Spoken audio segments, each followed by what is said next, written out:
கமல்ஹாசன் சொன்ன கருத்தில் எந்த தவறும் இல்லை என்றும் அமமுக பொதுச் செயலாளர் டிடிவி தினகரன் தெரிவித்துள்ளார். மதுரை மாவட்டம் உசிலம்பட்டி அருகே மெய்யனாம்பட்டியில் நடைபெற்ற அமமுக நிர்வாகி இல்ல திருமண விழாவில் டிடிவி தினகரன் பங்கேற்றிருக்கிறார். இதனைத் தொடர்ந்து செய்தியாளர்களிடம் பேசிய அவர், கமல் சிறந்த நடிகர், அவரே ஒரு படத்தில் நடித்து வெளியிடும் நேரத்தில் இதுபோன்ற கருத்துக்களை அவர் தவிர்த்திருக்கலாம் என்றும், மற்றபடி அவர் சொன்ன கருத்தில் எந்த தவறும் இல்லை என்றும் கூறியிருக்கிறார். திமுகவை வீழ்த்த வேண்டும் என்ற கட்சிகள் எங்கள் கூட்டணிக்கு வர வேண்டும் என்பதுதான் எனது கோரிக்கை என்றும் டிடிவி தினகரன் திட்டவட்டமாக கூறியிருக்கிறார்.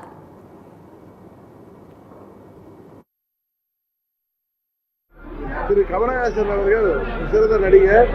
அது அவரே ஒரு படத்தை எடுத்து வெளியிடுற நேரத்தில் கர்நாடகாவில் அந்த படம் வெளியிட்டு அங்கே தமிழர்கள் பார்க்க வேண்டிய ஒரு சூழ்நிலையில இது போன்ற கருத்துக்களை அவர் சொல்லாமல் தவிர்த்திருந்தார்னா இன்னும் அது நன்றாக இருந்திருக்கு.